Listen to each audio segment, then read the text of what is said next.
They fought the best. That was the idea of the Super Six, and they have beat the best, and they're here. And I think on Saturday night we're going to find out who's the man in the 168-pound division to beat, and inarguably this will be the #1 guy in the division, and that's what we set out to do. And hell or high water, roller coasters, up and downs, all the things that went on in the Super Six business-wise and in the ring, it was all worth it to get to this point and to achieve that goal of seeing who's the best. So, intimate setting for Andre and for Dan. To talk with you guys one last time. We thank you for being here. Anyway, thank you, Chris. So let's leave, Andre. Andre, you had said in Vegas, I guess was the Mayweather Ortiz fight. Yeah, you was talking about how everybody was looking forward to America against England. Well, last week we had a fight that was a high skill set. A lot of us at ringside were just exhilarated the skill set, and people were calling it the fight of the year. Now we piggyback into this fight. Can you look? Did you see that fight, and does it have your juices flowing for this matchup? Oh, absolutely. I'm a boxing fan, so I watched it. And Lamont Peterson is somebody I've roomed with in the past in the amateurs. I've come up with for many, many years. So I was excited to see that fight. It was a good fight. Don't want to get caught off in the decision of the referee. I'm just happy for Lamont. And my thinking was, one down, one to go. That's how I felt about it. It's a perfect segue into this fight in terms of the level, the level at which it was fought. Absolutely. The anticipation. You got two hungry fighters. You got two fighters that don't want to lose, and that's what you have in this fight. So, I know I'm gonna bring it. I believe he's gonna bring it. So, it should be, I don't know if it's gonna be the same type of fight, but it's gonna be a high-level fight. Absolutely. I was watching that fight. I wasn't too far away from Gareth, and we were talking about the body shots. And I know that's like your MO, is body shots. Well, that's one of the things we do. Did you see what he did? And, Absolutely. Is that something you think is going to factor into your fight? I believe so. I think it's nothing against, European fighters, but, they fight a different style. And sometimes when a fighter fights a tough, rugged style against them, they're dirty. And it's not that, a fighter's dirty, it's just that, you're not used to that. So, and in some cases, you notice even like Amir Khan and even Froch, in some cases, they can't defend themselves to the body. It's almost like they're uncomfortable in there. It's not that they're unwilling to engage, they're just not comfortable in that type of setting. If you watch my fight versus Kessler versus Froch's fight, it was both guys standing straight up, winging for the head. It was, you saw the same thing round in and round out. It was a good fight, but you saw the same thing from round 1 to round 12. So absolutely, that's going to be a factor in this fight. Dan had mentioned that you're a completely different personality inside the ring as out. Where does it come from? What turns the switch when the people come? I'm just a competitor. I just love to win, and it's not something I think about. It's just I'm just a competitor, man. I just love to win, and I train hard. I'm a competitor in my preparations, whether it's with my sparring partners, whether I'm running. I've always been this way since I've been a kid. So when it's time to compete, I guess the switch turns itself on. And it's just time to do whatever I'm doing in that moment. It's time to do it. It's time to go. So I can't really answer that question. But in terms of outside the ring, I live my life a certain way, and a lot of it has to do with, all of it has to do with my foundation and my faith in God, and the way, I feel like I want to represent Him, represent my family, but also represent the sport. For many, many years, fighters have been, tagged as, being ignorant, guys who just get in there, just brute guys who get in and fight, but can't hold a conversation with you. And, I do everything in my power to go against the grain when it comes to that type of stereotype, because it's not right. It's a sport that I've committed over half of my life to. And, when a fighter walks in the room, it's refreshing to see them get respect outside of what they do. And, I've run into people on the streets, that'll say ignorant things, just out of ignorance. Hey, don't hit me. Hey, listen, man, I'm a God-fearing man. I'm a family man. Talk to me with some respect. I'm not a barbarian. I get paid to do what I do. I don't walk around hitting people. So it's just, it's a lot of different ingredients that come into play when you talk about, who I am inside the ring and outside the ring. But in terms of just the competitive part, that's just me. Do you think that one of the reasons why you perhaps haven't been hyped up quite so much is because you are very kind of calm, quiet, civilized outside? You know what? I the can't ring? answer that. I don't know. It's hard to say. I mean, you look at Amir Khan. Amir Khan won a silver medal in the Olympics, and he went back to England and blew up, and I won a gold medal, and we maximize what we can maximize here in America, but who knows, but again, I'm not gonna, I couldn't tell you why. That'd be, maybe better suited for you guys to answer. I couldn't tell you. All I know is I try to be the best that I can be, inside the ring and outside the ring, and I feel like I've done that. Have I been perfect? No, but have I tried, and have I tried to, walk with integrity and be a man of integrity and to speak well and do the right thing, not up front, but just being who I am, so I don't know what else it's going to take. But I don't think there's any question about that. But let me say this. It takes time to get to a certain level.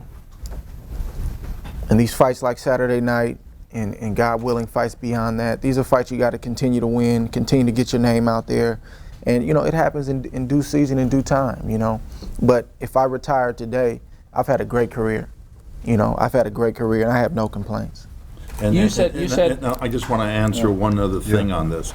I'd much rather have the Andre Ward we have today that will eventually capture America's heart.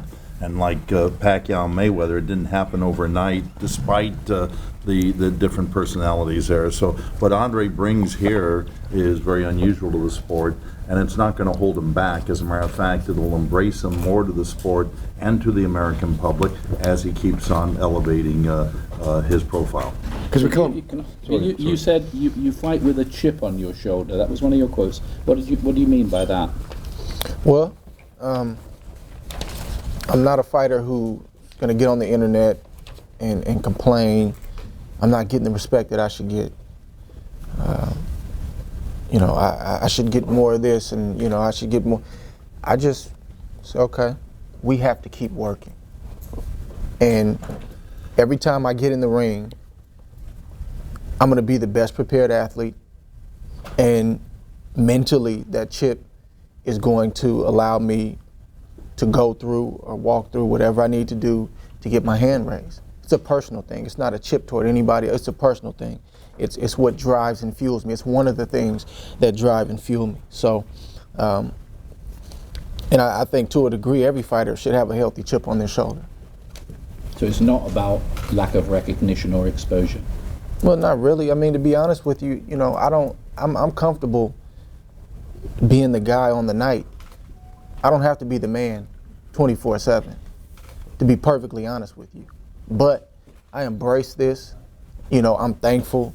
This is part of my job. I was telling the Showtime guys, a lot of people say, oh, you get tired of meeting with the media. I don't, because you guys, whether you write positive or negative, you guys are in part of what drives the sport. And to be honest with you, you guys have the fans' ear even more than the fighters sometimes, because you guys are constantly writing and constantly reporting. So, and this is, part of what I do. This is part of my job. So I do it with a smile on my face, and I embrace it. And, I don't entrench myself with, negative media, but, I read enough of it to keep me going. Who doesn't respect you? I don't quite get it. Excuse me? Who doesn't respect you? I don't quite understand. Let me give you an example. It's not one, I can't give you one person, but, I got two questions, asked at the press conference. The guy said, so do you, what do you have to do to stay away from his power? Do you have to fight a perfect fight to win this fight? Well, me being a fighter who's been in training camp for 8 weeks, I said, well, listen, sir, I'm not here to eke out a victory. I'm not here to slap my way and hope that I can get a victory and get my hand raised. I'm here to take the title. I'm here to defend the title, and I'm here to take a title. And I'm here to win another title. Mm-hmm. So it's those type of questions. And then he asked me 2 or 3 questions, I can't even remember what they were, along those lines, where it's almost like I'm happy to be here and I need to watch out for the Cobra and just make sure that, I do enough just to stay safe. It's those type of questions that I'm talking about. It's not just one person or one media outlet. It's those type of questions. And it just lets you know what they think of you and their mindset towards you and their mindset toward the fight. I don't think there's any doubt about your ability, you know, what you've created so far in the sport, your athleticism, your fighting skills.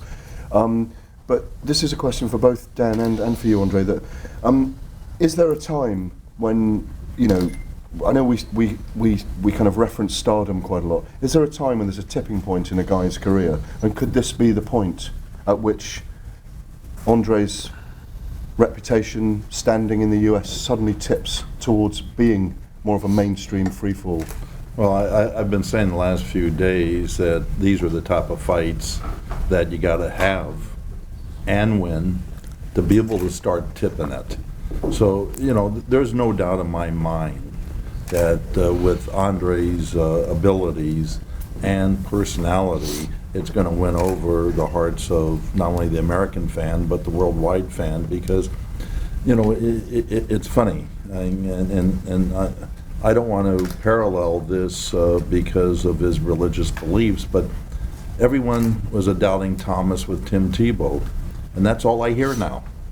Okay, and it didn't tip the scales until just recently, and they're still doubting Thomas's. They're hoping for his failure, and I just see that good does prevail as long as you keep on winning, and I believe Andre's going to keep on winning, and he's going to gather that type of attention. Can you answer that as well, Andre? You know, perhaps the style of Carl.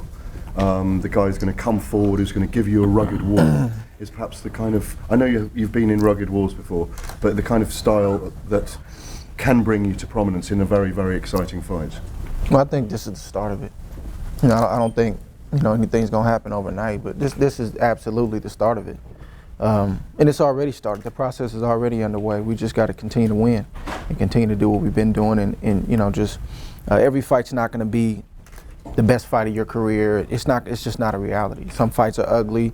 Some fights are, you know, nip and tuck. It's just the way it is. But and then you have some nights where you look like, man, you look unbelievable. So the process has already started. This is just another step. This is a huge step, but it's another step. And yeah, you know, these are the fights you got to fight and fight. You got to fight and win. Virgil, to get to that point. Thank you. Virgil, since, you know, I'm not going to ask Andre, and I've already talked to him about it, but the official is Steve Smoger. And I know that you've said to me in the past that Andre likes to get in there and work, and that there's been times where the officials have not allowed that to happen. Given the fact that these are two fighters who really are, you know, offensive minded and have good defense, but most of all, he likes to work in a fight. What is your feeling about Steve Smoger being the official? Obviously, he's a guy who lets guys fight. Well, that's good to hear today that Steve is going to be the official, and I mean, he indicates unabashedly that he allows the fighters to fight. He's the throwback referee back in the days when, you know, you didn't see him in the screen, you know. But, you know, now we're in an era where referees are personalities also. And, you know, so each one has to have their own individual inner quest on how they want to be, you know, portrayed or seen inside that ring. But that's a great thing to hear. I think he's going to allow him to fight and not interfere much, and I think that what each man does best, he'll have an opportunity to do that. And Lem said something earlier today, because he interviewed Steve yesterday, which, what I said earlier is that these fighters, they trained for years for this moment, and the referees have to let these guys fight. Okay, you got to give them every opportunity. But Steve, tell them what Steve said when with the cut with Margarito. Yeah, he said he wasn't. Well, obviously he had the Wolak fight, and he also had the Margarito fight. And he said he insisted that he would not have stopped that fight; that he would have given him at least one more round. Yeah, he was asking for it. He was. Yeah. He was. You could hear him in the corner. Yeah, and the other thing I wanted to say is, obviously, since you brought it up, you know, the cut. This, if it opens, this wouldn't be the first time, because Andre, I remember, had to remind me that he had to overcome an early headbutt against Edison Miranda. First round. You feel either one of you guys want to address, you know, the notion that this is a new maybe adversity? I mean, we absolutely hope that, you know, there's no cuts in this fight, and that the old cut doesn't open up. But it's not something I can worry about. It's not even. To be honest, you know, when we talk about this fight, it's not even a topic of discussion. because what can you do? You know, I think the cut is fine. I think the doctor did the best job that he can do. And I have one of the best cut men, probably the best cut man in the game, Jacob Stitch Duran. And he's proven his worth in many fights before he worked on me, but in the Edison Miranda fight, the Bika fight. So I'm not worried about it. I'm absolutely not worried about it. As far as training, I think did you have to start from scratch when you came back from the cut, or was it just like a continuation of the base that you had built? Or? Well, we just had to pull back. You know, we never just fully stopped training, but we just have to pull back. So obviously there was no contact to the eye, but physically there's plenty of other things we can do to stay fit, and we did that, you know, during the rest period. Virgil, you want to talk about that at all? Or? You know, I think the interesting thing, when getting back to the cuts and also the stoppage of the Margarita fight and the Bullride fight is that when you go beyond the surface reporting, Margarito could have continued, but at the same time, we got a great sense of what a fighter actually thinks. Wolak, after that fight, said, "That's it." See, that's it. Whereas one man says, "I can continue and I'm willing to do this with my eye." The other man is saying, "Look, you know, I had this big contusion to fight before with this guy. Now all of a sudden I'm beat up and busted up again." And he's been known his whole career as a blue collar, you know, get in there, blood and guts type of fighter with a particular style that he has. But he himself, before anybody else said that's it, he said that's it. So I think some of the misconceptions, particularly in the media, is what a fighter thinks about. They will, in some sense, portray themselves to be what the media builds them up to be. But believe me, deep down inside, they don't want to get hit. They don't want to get busted up, man. You know, they can play that game all they want to. It's like Margarito and Max. Oh, he's willing to die. No, he's not. He didn't want to engage with Pacquiao anymore, okay? He walked forward, but he didn't do nothing to open himself up to that further punishment. But they gave him that tag, okay? And they said he was coming on. He might have been coming on in that round, but we don't know what would have happened in the next round. So let's be fair to Cotto. But I think, you know, to sum it all up in some of the questions about Andre's toughness is kind of amusing to me because before he was a boxer, he was a fighter. When he was young, he was a fighter before he was a boxer. But in order to win a gold medal, you have to subject this kid to the point system. So when you have that many amateur fights and you're an amateur for that length of time, it takes a while, as he alluded to, when you come back and you have to fight the professional ranks. You don't take 12 years of amateur fighting, or 10 years or so, and then all of a sudden in 1 year you're a complete professional fighter. It takes time, and that's why I've always said he's 75%, 80% of what he's going to be, and I say today he's 85% of what he's going to be. And our goal is, when he gets his 30 fights, that he will be able to prove who he is with the top guys. Anybody can knock out the pancake guys. What was the percentage was he before he got in the tournament? I'm sorry? What percentage of a fighter was he before he got in the tournament? You said 85% now. Well, I think before he got in the tournament, he was about 70%, because you have to look at the competition. It's the competition that brings the percentage up, okay? And I always knew that when the competition got better, that he was going to rise to the occasion. He had proven that. He proved in the Olympics, he proved in the national tournaments. He just proved it. So I always knew he was a money fighter. And that as the competition stepped up, the stakes got higher, that he was going to rise up to the stakes. Virgil, could I ask you, just when you studied, as you will no doubt have, Carl Froch, can you just break down briefly what you saw in him and the strengths and weaknesses that you saw in Carl Froch? Well, obviously, he's a great fighter, and he has a lot of strengths. And, you know, without really disclosing his weaknesses, there are things that most certainly we intend to capitalize on.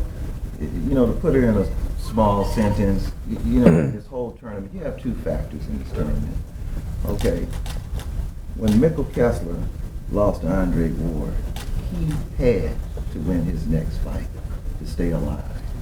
He had to. And he went and he took Carl Froch's title. Carl Froch let him get this title. When we fought Arthur Abraham, he had to win that fight if he wanted to stay alive. I don't think nobody in this room can dispute the fact that the Arthur Abraham that we fought, with his back against the wall, that had to win, and proved it by coming out of himself uncharacteristically, coming out of himself by coming out of the blocks right away at top speed. He had to win. We stopped his momentum, held him off, and gave him a shellacking and say, no, we took a man at his highest ambition and put him back into the box, okay? When Kessler was at his highest ambition, he was allowed to come out of the box and take the title. So that's how I sum up the mindsets, okay? When it was time for you to hold this man off, you didn't hold him off. When it was time for us to hold Abraham off, we held him off. So that's how I sum it up, okay? Pretty much. Can I ask you one other question related to this? Is a problem for Froch against Andre that his work rate isn't high enough to beat Andre? Well, he seems to have a pretty high work rate to me. Now, we can say, based on the fact, and I think I mentioned it yesterday, you know, Pascal fights in spurts. We all know that because of his musculature and everything. He after he throws 3 or 4 punches, he needs to regroup. So you can capitalize on that. And with all due respect to the Road Warrior and everything, we're talking about a man who lost 5, 6 out of his last 9 fights. He's old, man, okay? He's just a tough, old man, okay? Plain and simple, if we want to be truthful here. He's not the Glenn Johnson that fought Tarboro, Roy Jones. He can only give it to you in bits and pieces, okay? So we can't. But at the same time, we're not going to make the mistake that Kessler made with Froch and ended up having that tough fight in Abraham. Abraham underestimated him. He looked at that Kessler fight and said, if he fights me wild like that, I'm going to catch him. He didn't prepare for a kid who could box and show that he had boxing ability. So he underestimated Carl Froch, and he paid for it. Thank you. Not beat off the beaten track. I was just curious, what's it like growing up in Oakland? Were you like a big 80s Raiders fan? And Well, I mean, to be perfectly honest, you know, I was born in San Francisco, and I went to school exclusively in Hayward, which is a town, you know, 30 minutes away. That, yeah. So I didn't get to Oakland until I was early in my teens. Oh. So, and we actually grew up on the 49ers and the Giants. And I jumped ship as I got older to, you know, not just, you know, the Oakland teams, but I kind of became a Bay Area fan after that. So, you know, my dad wasn't too happy about that because he was diehard Giants and diehard 49ers. So, but I represent all the teams coming out the Bay Area, not just the Raiders and the Oakland A's. I mean, you know, I support all 4 of our franchises. So you were happy when they won the World Series? Oh, absolutely. I mean, that was huge. Yeah. That was huge. I don't know what happened since then, but that was big for us. So, Andre, how tight are you with Robert Guerrero, because he's a Bay Area, and he said to me that, you know, both of you guys are Christian. Outside of the ring, you're, you know, a family man. But he said if you watch his focus, it's scary as a fight comes closer because he doesn't smile anymore. What is it about this tournament in particular, but the fight as it approaches that transforms you? Is it the things that Gareth is saying about the chip, or he was saying about the chip on your shoulder? You seem to find new things to be almost angry about. No, I'm not angry. I'm not angry at all. I'm actually very happy. I'm in a good place because, you know, a lot of the grind is over in terms of the preparation. So this is a good time for me. It's a lot of time to get a lot of rest. You know, my weight is fine. I'm just ready to go. You know, we've talked about this fight for a very long time, especially due to the setback with the cut. And, you know, it's been a long time coming. But it's not an anger. It's just, I look at it like a focus. Everybody's different. You know, if you look at a Floyd Mayweather, he has a lot of people around him. You know, he stays busy before his fights, almost like he wants to keep his mind off of the fight, and just that fuels Floyd. You know, I have a smaller circle before a fight. You know, I spend time with my team, but I spend also time, you know, to myself. And it's the same way that I am, you know, in training camp. You know, as we're on the way to the gym and I know I got a heavy day ahead of me, you know, I'll get quiet. I'll just get thoughtful about what I have to do. And, you know, And I just think it's just the way that I focus. It's just the way that I do my thing. I'm not trying to emulate anybody. As you see, I'll crack a smile in a second, but I understand. It's gone. I understand the weight of what I got coming up and what I have to do. So, and then you have to add the other factors in there about, me being away from home for 2 months. It's not natural for a man. My wife is pregnant right now.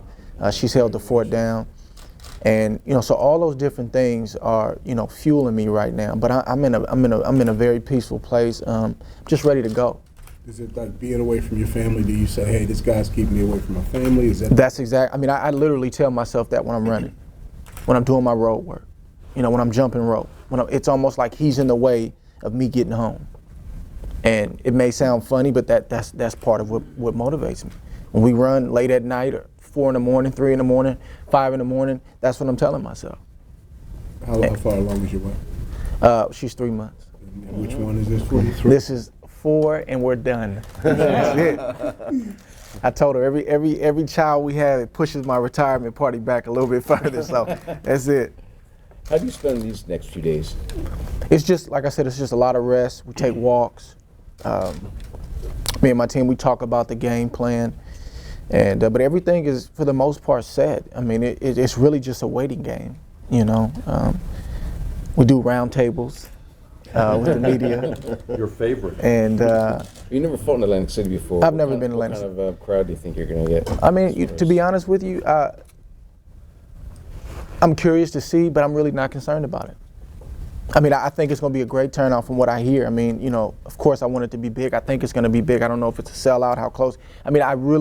I'm concerned about it in the back of my mind. I'm curious to see, what kind of turnout it's going to be, but honestly, it's not really my main Meaning focus. as far as like support, like fans for you as opposed to fans fans for me, fans for him, and just the outcome in general.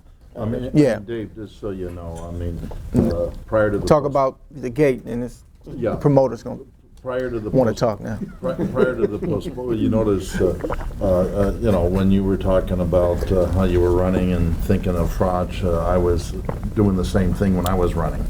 Okay. I don't think anything needs to be said. Prior to the cut, we were on our way to selling the place out. Okay, October 29th. December 17th was, Ken Hirschman, who was here obviously prior to leaving Showtime. He wanted to get the fight in this year. I wanted to get the fight in this year, and the only open date was December 17th, which is not necessarily the best date. However, we expect 6,000 to 7,000 people in there, so it'll be great from that aspect. But the electricity and everything we had going into October 29th showed us how big this was. Okay. And sometimes you just lose momentum, and with rescheduling and things like that. So in other words, it's my fault for getting cut. Have you ever been here before at all? Yeah, I was commentated for the Froch Johnson fight. That's right. Oh, okay. That's I was right. on the Showtime telecast. They didn't give me much time, but I took what I could get. Froch is saying that he has an advantage, or he has mentioned that he has an advantage. Is that further motivation for you? I want to give Froch every advantage he can have. So when it's all said and done, hopefully that cuts down on the excuses. And I told him that. I actually put that in his head at the face-off. I said, look, man, you got one up on me. You fought here before I've ever. He said, well, you may have a point there. I put that in his head. It is what it is. It's me and him. It doesn't matter what state we're fighting in, what city we're fighting in. If he has 5,000 English fans and I got 2,000, it doesn't matter. It doesn't. To me, it doesn't matter. Of course, I want my fans to turn out. Of course, the ideal situation is to have my crowd dominate. But I want to be an all-terrain fighter. I want to be able to. That's why I appreciated the Abraham fight, because I knew it was going to be nip and tuck with the fans. They literally would chant, and then my fans would chant them down, and it would go back and forth. But that was good for me as a fighter. I don't want to go in a situation where I always have my way, and and that was almost like a road fight for us, even though it was in California, because the Armenian population was so passionate and it was so thick, and we knew that going in. Did it bother you before that people were saying that, you know, I guess you took some criticism. I just, you know, and this Being is, in Oakland, that you could only fight in Oakland. I just think, you know, and this is, I'm not the smartest guy in the world. And I'm not saying that people are ignorant when I make this comment. But what I am saying is you just got to do your homework. If he's fought at Trent FM Arena 12 times, if I'm not mistaken. And his rebuttal is, oh, that was when I was on the way up. It doesn't matter. It doesn't matter. You fought in this arena, your home arena, 12 times. I've fought in various places in California, but I wasn't a household name coming up. I mean, you know, we're building our, you know, we fought in San Jose, we fought in Southern California, but I've only fought in my hometown 4 times. And if you really look at it, with the 2 replacements, there was no other choice but to fight at home. We're not fighting in Oklahoma against Alan Green. Mm-hmm. And we're not fighting, you know, in Sakio Bika really doesn't have a hometown. Are we gonna go to Australia? Are we gonna go to Cameroon? So there's no other place to sell the fight, and this is a business. So my promoter, Showtime, they put their hats together, and they made it happen in Oakland, and that's the way it was. But it's just something else. I'm telling you, man, people, they grab something and they try to throw it against the wall and they want to see if it sticks. Just like, you know, I tried to bring clarity on the situation about me being a dirty fighter. We're talking about one fight where there was some headbutts. One fight. I've never had a point taken away for a headbutt. There's been one fight where you could say, oh, that was intentional. And I'll say that the last headbutt against Kessler, that's the headbutt where somebody could say it looked intentional, but I didn't do that intentionally. I'm a young fighter, I'm an aggressive fighter. We're in a fight, things happen. It just happened to be in that fight. But I was up on the scorecard. Why would I start intentionally headbutting somebody when we know we have the victory in the bag? But if we want to judge a fighter on one fight, let's go back and look at Froch's fight with Andre Durrell. See, we don't want to talk about that. Let's listen to Al Bernstein. Let's listen to the commentary of Antonio Tarver and the things they said. If Carl Froch keeps this up, they may have to take a point from him. Those things weren't said in my fight, but that was said in his fight. Carl Froch loves to rabbit punch. He loves to do certain things when he gets frustrated, but nobody will acknowledge that and look at that. So what does Froch do? He makes another excuse. Oh, it was just because Durrell was running and I was trying to make the fight. Doesn't matter why you did it, sir. The point is you did it. And it was intentional. So if we're going to call one fighter dirty based on one fight, let's look at it for what it is. So it's the same thing with the hometown thing. It's the same exact thing. Took some mud, threw it against the wall, and it's stuck for the last 3 or 4 or 5 months. Oh, Ward only won the fights at home. Well, let's break it down. Let's thank God for BoxRec. Let's go look at the records, and it has right under the names and right under the fighters' names where you fought. Even more, not to cut you off, baby. Even more important than that is it wasn't an issue when the tournament first started because he wasn't expected to win. You see. So it wasn't even an issue until he beat Kessler. All right, now it became an issue. Okay, so Kessler had no problem coming over. And I got a young kid. He said it out of his mouth. He does not have experience, and he gonna find that out right from the beginning of the fight. Okay, it didn't go that way. So now all the excuses come. Okay, with him starting in the ring about the headbutts and everything, it wasn't even a factor. They looked at this kid, well, Kessler gonna go in there and beat him. And then this is gonna happen, and it's gonna be over with, okay? It'll be Abraham Kessler fight, okay? But we're gonna get the place packed out because Andre and I talked last night, and we're gonna go down here to the strip. We're gonna start busting out these windows with some rocks and stuff like that. With some what? I think we got a van. We're gonna drive a van through the coach outlet. And when you guys get through, finish reporting it, everybody from Chicago to New York gonna come to this fight to see what fool did all of this. Okay, so we gonna get them in there. Guys, if I may, Thank you. I think Virgil said it best in one of our Fight Camp 360 episodes. He said, what does a lion do? What does a pride of lions do before they go on the hunt? They lay around, they rest, they get ready. So I think this time we're going to let Andre go. take a Thanks. rest, lay around, get ready for a big night on Saturday. Weigh in tomorrow, and we appreciate you guys coming down, and again, the press being here. I think we Thank have you. Carl